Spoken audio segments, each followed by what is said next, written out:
بسم اللہ الرحمن الرحیم۔ السلام علیکم۔ پاکستان سمیت دنیا کے حالات انتہائی کشیدہ ہیں۔ ویسٹ اور ایسٹ کے درمیان جو روس اور یوکرین کی لڑائی ہے اسے لے کر پورا یورپ ایک طرف ہے اور روس کے ساتھ کچھ ممالک جو ہے وہ دوسری طرف ہے۔ اس میں البتہ جو تازہ ترین اس حوالے سے جو اپڈیٹس ہیں وہ کچھ یوں ہے کہ یوکرین کا جو سربراہ ہے یوکرین کے صدر زیلنسکی، انہوں نے اب شکست ایک قسم کی تقریباً تسلیم کر لی ہے اور انہوں نے اب فیصلہ کیا ہے کہ اب وہ نیٹو اور یورپ کا حصہ نہیں بنیں گے۔ یہی جو خواہش تھی، یہی خواہش ان کی، جس خواہش کی وجہ سے آج ان کا ملک جو ہے وہ تباہی کا ایک تباہی کی تصویر بنی ہوئی ہے اور ان کے ملک کے اندر بڑے پیمانے پہ تباہی ہو گئی ہے۔ یہاں ہم یہ بات ضرور عرض کرتے چلیں گے کہ امریکہ کی ایما پر، امریکہ کی خواہش پر جس ملک نے بھی کام کیا، کوئی قدم اٹھایا، اس نے صرف تباہی دیکھی۔ اگر صدر زیلنسکی امریکہ کی خواہش کے اوپر اعلی کار نہ بنتے تو ان کے ملک میں اتنی بڑی تباہی نہ ہوتی۔ آج 14 دن کے بعد اس نتیجے پر صدر زیلنسکی پہنچے ہیں کہ اسے اندازہ ہو گیا ہے کہ یورپ اس کے ساتھ کھڑا نہیں ہوگا، بلکہ اسے بقول ان کے کہ وہ گھٹنوں کے بل چل کر جو ہے وہ یورپ کا حصہ بننے کو راضی نہیں ہے۔ یعنی وہ سمجھ گئے ہیں کہ یورپ نے انہیں استعمال کیا، امریکہ نے انہیں استعمال کیا۔ بہرحال اس نتیجے پر پہنچے ہیں کہ اب انہیں اپنی جو احمقانہ فیصلے ہے اس سے پیچھے ہٹنا پڑے گا تاکہ ملک بچ جائے، تاکہ وہ سرزمین جو جتنا اب رہ چکا ہے وہ بچ سکے۔ اب یہ ایک طرف یہ جو جنگ ہے، جو عالمی جنگ ہے، جس میں اگرچہ جو ہے وہ براہ راست آ کر جنگ میں شامل نہیں ہے، لیکن امریکہ کی خواہش پر اس جنگ کا آغاز ہوا اور ابھی تک امریکہ صدر زیلنسکی کو اور ان کے ہم نواؤں کو استعمال کرتا رہا، جس میں سے کچھ ممالک نے البتہ اس میں جو ہے ایک حیرانگی اور تعجب کا پہلو اور شرمندگی کا پہلو بھی آپ کہہ سکتے ہیں اس کو۔ شرمندگی کا پہلو یہ ہے کہ امریکہ یہ کہتا ہے کہ جو رشیا کا تیل اور گیس جو ہے اس سے استفادہ نہیں کریں گے، لیکن یورینیم کے لیے روس سے جو ہے وہ خریدتا رہے گا، کیونکہ اس کے پاس کوئی اور اس حوالے سے آپشن اس کے پاس نہیں ہے، تو لہٰذا وہ ڈپینڈ کرتا ہے یورینیم کے لیے روس پر، تو لہٰذا وہ لیتا رہے گا۔ تو یہ اس حوالے سے ابھی جو کچھ ذرائع کا یہاں تک کہنا ہے کہ یہ جو صورتحال ہے جس میں ایسٹ اینڈ ویسٹ کی جو لڑائی ہے، اس میں امریکہ کو اتنی شرمندگی کا سامنا ہو رہا ہے کہ ذرائع کے مطابق بعض ممالک جن میں سعودیہ نے بھی امریکن صدر جو ہے بائیڈن کی کال نہیں اٹھائی، جبکہ روس کے صدر سے ان کی تفصیلی باتیں ہو چکی ہیں۔ تو لہٰذا اس وقت جو ہے جو حالات ہیں وہ عالمی سطح پر ایک بڑی بے چینی موجود ہیں، جس میں البتہ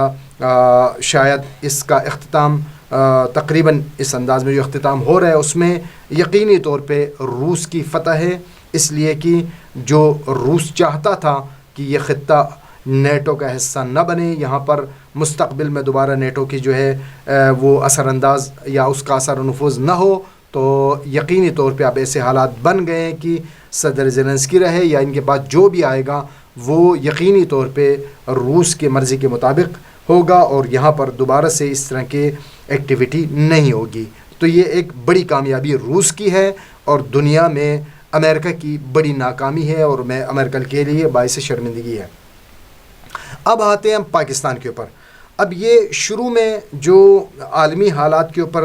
جو تبصرہ کیا وہ ضروری اس لیے تھا کہ اسی کے کچھ اثرات ہم پاکستان کے اوپر بھی دیکھیں گے۔ پاکستانی سیاست کے اور اس جو پاکستانی سیاست پہ اس وقت جو ایک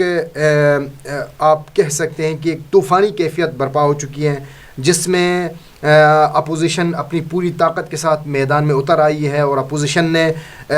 جو ہے وہ کافی بڑکوں کے بعد بالآخر ہمت کی، اور انہوں نے جو ہے وہ عدم اعتماد کے لیے جو ہے وہ پارلیمنٹ تک وہ پہنچ چکے ہیں۔ اب یہ عدم اعتماد کی جب ووٹنگ ہوگی تو کس کی کامیابی ہوگی کس کی ناکامی ہوگی وہ تو اپنی جگہ، لیکن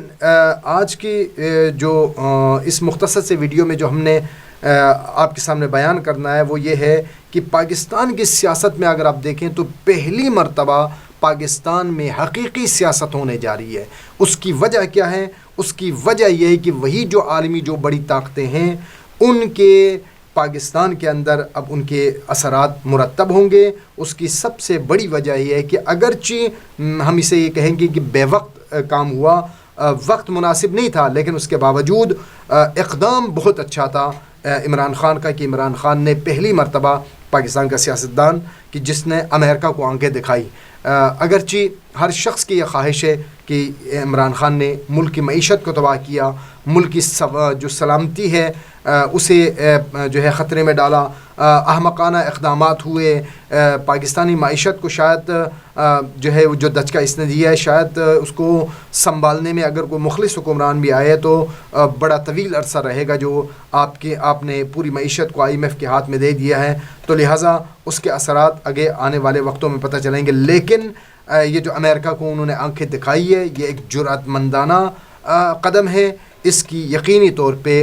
جو ہے تعریف ہونی چاہیے، قابل تعریف عمل ہے۔ اب اس کا جو ریئیکشن آئے گا ابھی کیا ہوگا؟ اب انہوں نے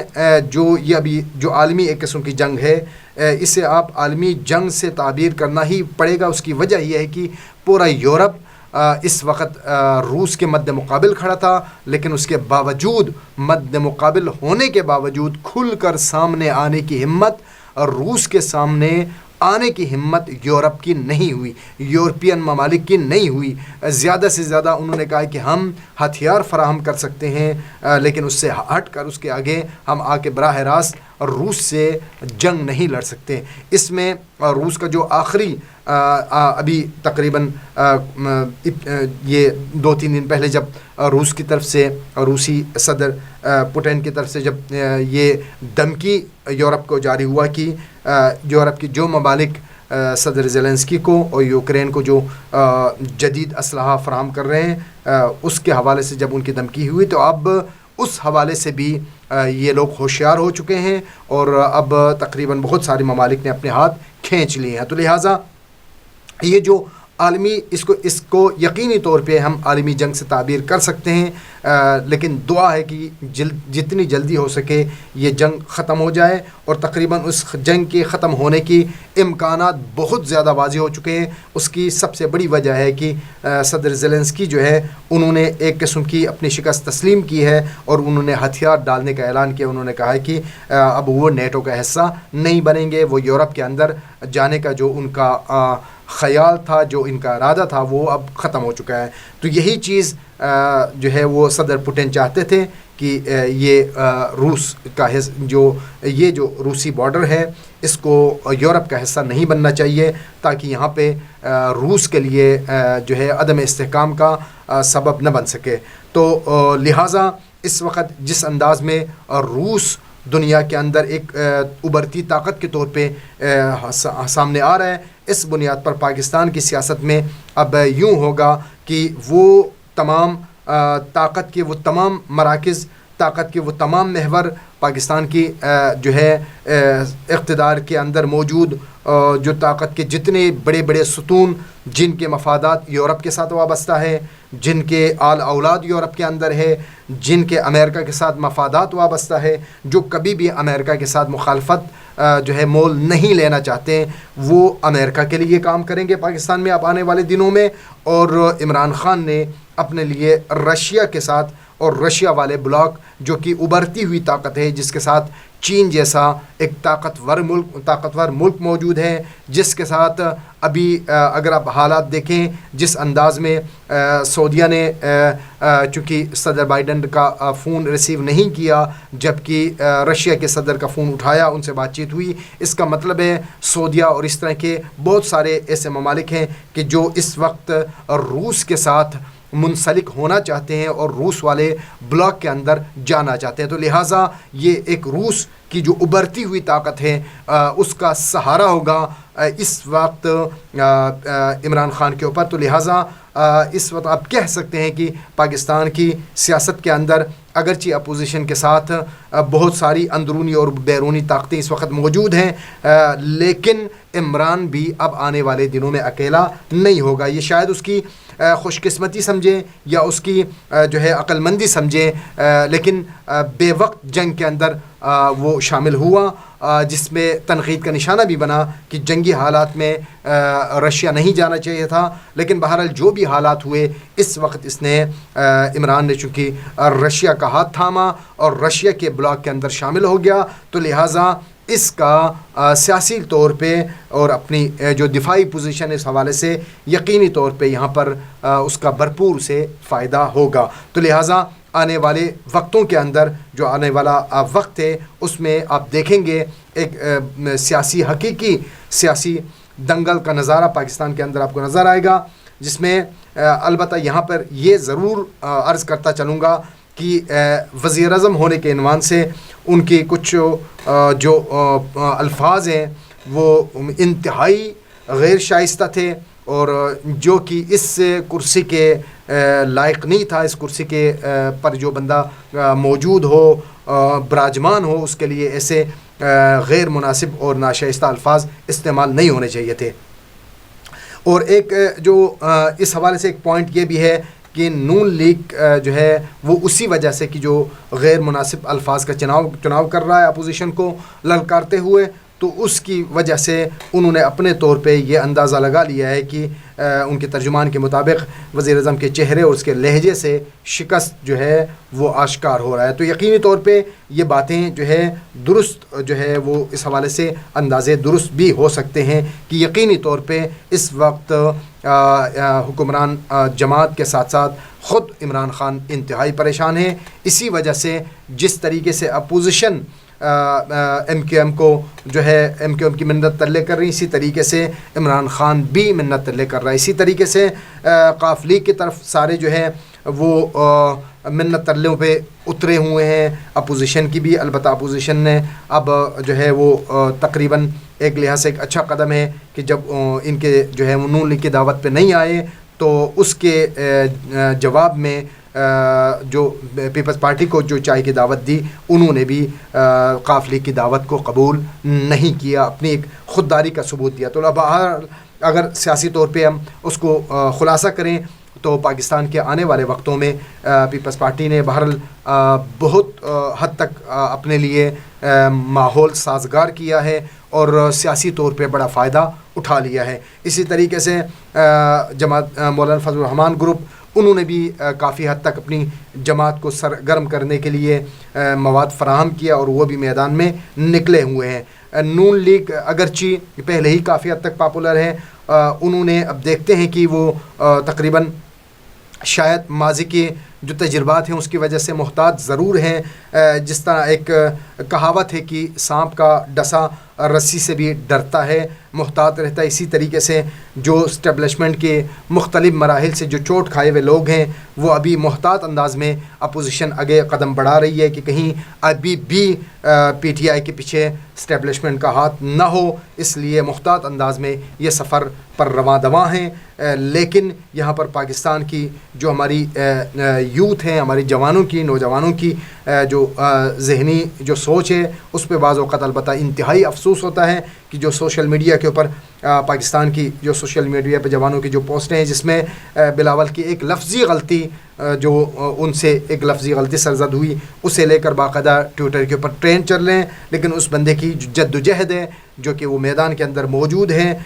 اس کو نہیں دیکھ رہا ہے کہ وہ اپنی جو ہے اپنی ایج کے مطابق اس کی ایک بہت بڑی جدوجہد ہے جس کے لیے وہ میدان کے اندر موجود ہے، اور وہ اس ٹائم پیپلز پارٹی کو جو پاکستان کے اندر اس وقت جو ایک ولولہ مل رہا ہے اس میں بلاول کا بڑا کردار ہے۔ تو اس چیز کو دیکھنے کے بجائے ایک لفظی غلطی کو پکڑ کے اس کے اوپر ٹرین چلا رہے، تو لہٰذا ہم اس سے اندازہ کر سکتے ہیں کہ ہماری ذہنی سطح کیا ہے۔ بہرحال خلاصہ کرتے ہیں، آنے والے دنوں میں مزید جو ہے موسم کی حرارت میں اضافہ ہونے کا امکان بہت زیادہ ہے، موسم کا ٹمپریچر مزید بڑھے گا، اور توقع تقریباً ابھی حالات آپ کہہ سکتے ہیں کہ جو حالات چل رہے ہیں اس لیے کہ اس وقت عمران خان تنہا نہیں ہے، بلکہ دنیا کی ایک بڑی طاقت کا سہارا عمران خان کو مل گیا ہے، لہٰذا اس سہارے کے پاکستان کی سیاست کے اوپر اثرات مرتب ہوں گے۔ جس طریقے سے 30 سالوں کے اندر پاکستان کی جو سیاست ہے، پاکستان کی معیشت ہے، پاکستان کی خارجہ پالیسی ہے، اس کے اوپر امریکہ سرکار جو دنیا کا سب سے بڑا شیطان ہے اس کے اثرات مرتب رہے ہیں، اس کی وجہ سے پاکستان عدم استحکام کا شکار رہا ہے۔ پاکستان کے اندر پاکستانیوں نے اپنے بے قصور بچوں کی لاشیں اٹھائی ہیں، پاکستان کے اندر دھماکے ہوئے ہیں، پاکستان کے اندر ٹارگٹ کلنگز ہوئے ہیں، پاکستان کے اندر پاکستان دشمنی کا کھیل چلتا رہا ہے، جس کے پیچھے جو بھات تھا وہ حقیقی طور پہ آپ جتنے مرضی دہشت گرد تنظیموں کی ملیٹنسی تنظیموں کے نام لے لیں، لیکن ان سب کے پیچھے ایک جو ان کے پیچھے باپ شیطان تھا وہ امریکہ تھا۔ اب پاکستان کی سیاست کے اندر ایک اور طاقت جو ہے اس نے اپنا اثر و نفوذ شروع کر دیا ہے، وہ بھی پاکستان کی قانونی اور آئینی سب سے بڑی طاقت عمران خان کے ذریعے سے جو ہے پاکستان کے اندر ان کے اثرات جو ہے وہ آنا شروع ہو جائیں گے۔ عمران خان یقیناً اپنے آپ کو بچانے کے لیے ان کا سہارا استعمال کرے گا۔ تو یہ حالات ہیں، دعا گو ہیں کہ پروردگار پاکستان کی حفاظت فرمائے۔ انشاءاللہ آنے والے ویڈیوز کے اندر جو پاکستانی سیاست ہے اس پہ مزید تبصرہ کرنے کی کوشش کریں گے۔ پاکستان زندہ باد۔